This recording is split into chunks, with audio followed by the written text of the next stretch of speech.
প্রিয় শিক্ষার্থী ভাই বোনেরা, নমস্কার, আদাব। আশা করি সবাই ভালো আছেন, সুস্থ আছেন। তো আজকে যে টপিকটা আনলাম সেটা হচ্ছে অর্থনীতি প্রথম পত্রের একটা টপিক। সেটা হচ্ছে যে বলছে কি সরল রেখার বিভিন্ন বিন্দুতে ঢালের মান এক বা স্থির থাকে।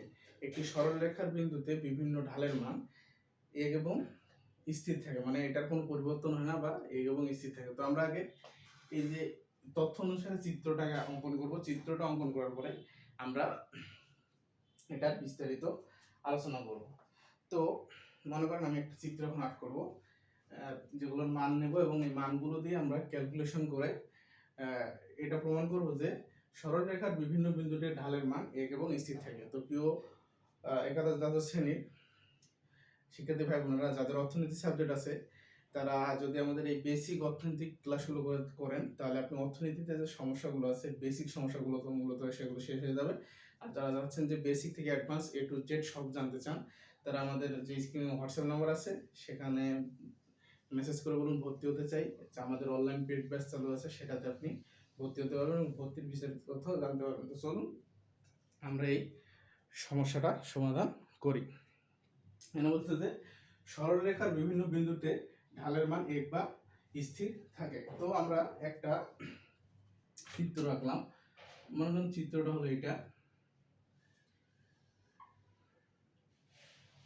OX এবং Y, OX এবং Y। চিত্রটা আমি নিলাম OX এবং Y। এখন বিভিন্ন মান নিলাম, ধরেন এই সেটে আমি মানটা নিলাম, এদিকে মানটা নিলাম আমি 5 ঘর করে, আর এদিকে মানটা নেব আমি 10 ঘর করে। এদিকে নেব 5 ঘর করে, এদিকে নেব 10 ঘর করে। তাহলে আমি ধরলাম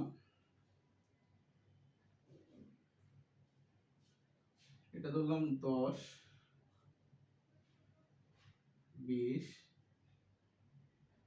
30, 40। এখন এদিকে আমি বলছি কি 5 ঘর করে ধরবো, তাহলে আমি ধরলাম কত, 5, 10, 15, 20। তাহলে এটা ধরলাম আমি 5 ঘর করে, আর একটা ধরছি আমি কত, 10 ঘর ধরে। তো এখন বলছে কি সরল রেখার বিভিন্ন বিন্দুতে ঢালের মান এক এবং স্থির থাকে। ঢালের মান, ঢাল, ঢাল বলতে কি এই ছেড়ে যেটা হবে ওটা হচ্ছে আমার কি ঢাল। তো আমি ধরলাম যে এইটা হচ্ছে একটা ঢাল এস। এই যে এস যে রেখাটা, সরল রেখাটা, এটা আমি একটা ধরলাম ঢাল। এস সরল রেখাটা কি ধরলাম, একটা ঢাল। এখন বলছে যে সরল রেখার বিভিন্ন বিন্দুতে ঢালের মান এক এবং স্থির থাকে। এই যে এখন বিন্দু, এই যে মনে করেন আমি 5 থেকে যে এখানে একটা বিন্দু নিলাম, এটা আমি 10-এ অ্যাড করে দিলাম। আবার আমি 20 থেকে একটা নিলাম বিন্দু, এটা 10-এ অ্যাড করলাম। আবার 30 থেকে একটা বিন্দু নিলাম আমি, যেটা 15-এ অ্যাড করে দিলাম। সেম অনুরূপভাবে 20 থেকে একটা বিন্দু নিলাম, যেটা আমি 40-এ অ্যাড করে দিলাম। এখানে বলছে এই যে আমাদের বিন্দুগুলো যে আসলো, এই যে বিন্দুগুলো, এইটাকে বলেছে মূলত সরল রেখা। সরল রেখার বিভিন্ন বিন্দুতে, এই যে বিভিন্ন বিন্দুতে ঢালের মান এক এবং স্থির থাকে। ঢালের মান থাকবে এক এবং স্থির। এই বিন্দুগুলোর নাম দিলাম আমি এ, বি, সি, ডি। তাহলে এটা আমরা বলতে পারি সরলরেখার বিভিন্ন বিন্দুতে ঢালের মান নির্ণয়। তো এটা আমরা লিখতে পারি, সরল রেখা চিত্রটা দিতে পারি কি, সরল রেখার বিভিন্ন বিন্দুতে ঢালের মান নির্ণয়। এখন আমাদের এটা প্রমাণ করতে হবে অবশ্যই, কারণ আমরা চিত্রটা আর্ট করছি। এখন আমাদের প্রমাণ করতে হবে যে সরল রেখা বিভিন্ন বিন্দুতে ঢালের মান এক এবং স্থির থাকে। এটা আমাদের এখন কি করতে হবে, প্রমাণ করতে হবে। তাহলে এটা আমাদের প্রমাণ করতে গেলে কি করা লাগবে,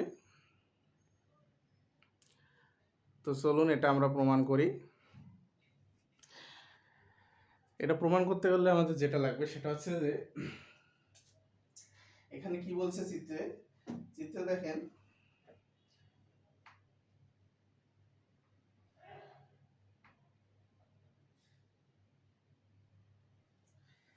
মনে করেন এখানে চিত্রে কি আছে, আমি ধরি যে মনে করি এস এস একটি সরল রেখা। মনে করি এস এস একটি সরল রেখা, এর নির্দিষ্ট কিছু বিন্দু রয়েছে। নির্দিষ্ট বিন্দুগুলো কি? এর নির্দিষ্ট বিন্দুগুলো হলো এ বি সি ডি। তাহলে আমরা মনে করি যে এখানে এস হচ্ছে একটি সরল রেখা যার নির্দিষ্ট বিন্দুগুলো হচ্ছে কি এ বি সি ডি। যার নির্দিষ্ট বিন্দুগুলো কি আছে? A B C D. আমরা এখন ধরি এই যে এক বিন্দু থেকে অপর বিন্দু, এক বিন্দু থেকে আমরা লিখতে পারি কি এক বিন্দু থেকে অপর বিন্দু পরস্পর পরিবর্তন, এক বিন্দু থেকে পরস্পর পরিবর্তন করে সরলরেখার বিভিন্ন ঢালের মান নির্ণয় করি। সরল রেখার বিভিন্ন ঢালের মান নির্ণয় করি। তাহলে মনে করি যে এস এস একটি সরলরেখা এবং এর নির্দিষ্ট বিন্দুগুলো হচ্ছে এ বি সি ডি, এবং এর এক বিন্দু থেকে অপর বিন্দু পরস্পর পরিবর্তন করে সরলরেখার বিভিন্ন ঢালের মান নির্ণয় করি। এখন আমরা এখানে ঢালের মানগুলো নির্ণয় করব।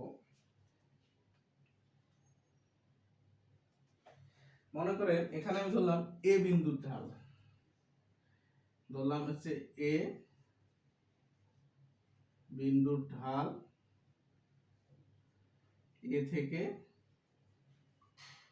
বি পরিবর্তন করে। এ বিন্দুর ঢাল এ থেকে বি পরিবর্তন করে আমি ধরলাম কত? ধরলাম y বাই x। ধরলাম কি y বাই আছে x। এখন দেখেন এটার মান কত? 10 থেকে 10, এটা আমি লিখতে পারি কি 10 - 5, আর নিচে আমি লিখতে পারি কি 20 - 10।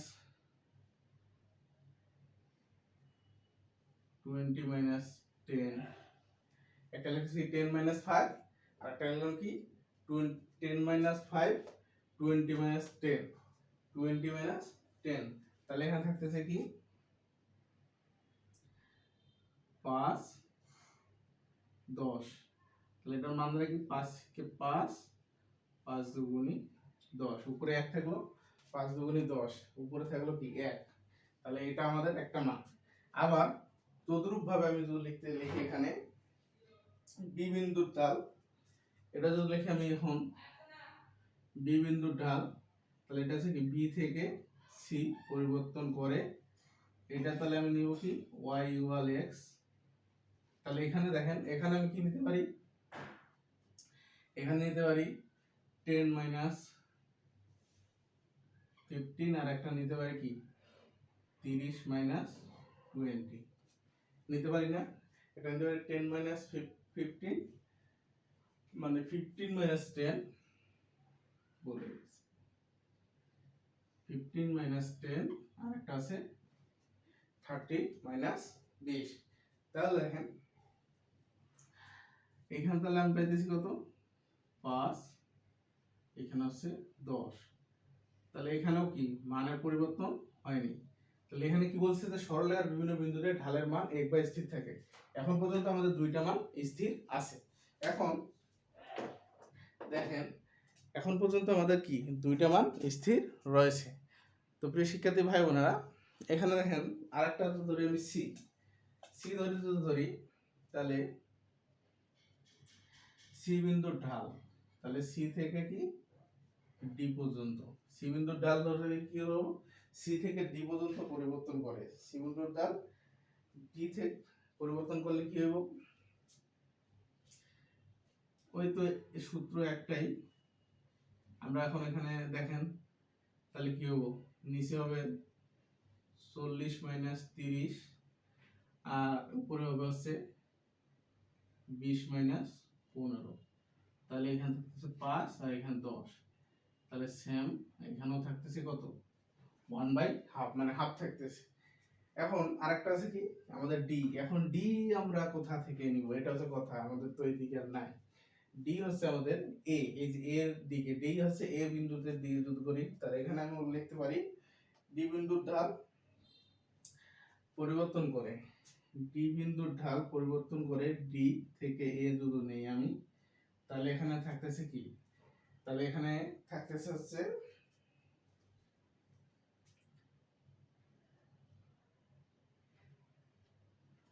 x আর হচ্ছে, তাহলে এখানে মান থাকতেছে কি d, তাহলে এখানে থাকতেছে হচ্ছে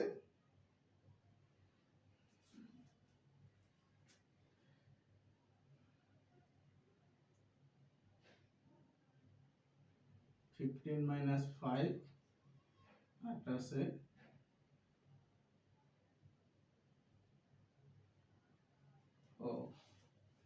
5 মাইনাস 20, আমি ভুলে গেছে এখানে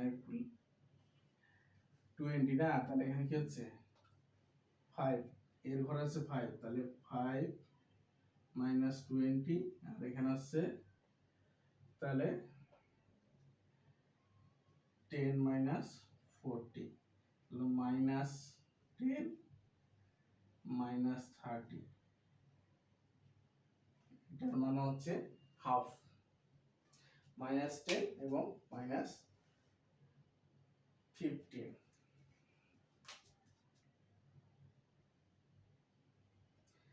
কেন, এই যে মাইনাসে মাইনাসে কাটা, 15 দুগুণে 30, এই হাফ। তাহলে আমরা বলতে পারি সরল রেখার বিভিন্ন বিন্দুর মান পরিবর্তন হয় না।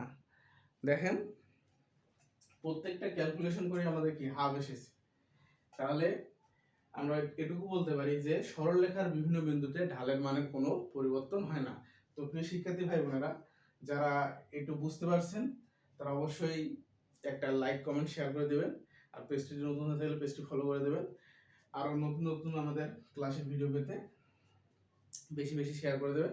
এবং যারা এই ক্লাসগুলো ইউটিউবে করতে চান, ইউটিউবে আমাদের একটা চ্যানেল আছে, সেটা হচ্ছে রয় আইসিটি এন্ড ইকোনমিক সলিউশন, সেখানে গিয়ে চ্যানেলটা সাবস্ক্রাইব করে দেবেন, তাহলে আপনি ভিডিও ছাড়ার সাথে সাথে আপনার কাছে নোটিফিকেশন চলে যাবে। তো প্রিয় শিক্ষার্থী ভাই বোনেরা, আজকে এই পর্যন্তই, সুস্থ কামনা করে এবং আগামী ক্লাসে আমন্ত্রণ জানিয়ে আজকে বিদায় নিতেছি। সবাই ভালো থাকবেন, সুস্থ থাকবেন, ধন্যবাদ।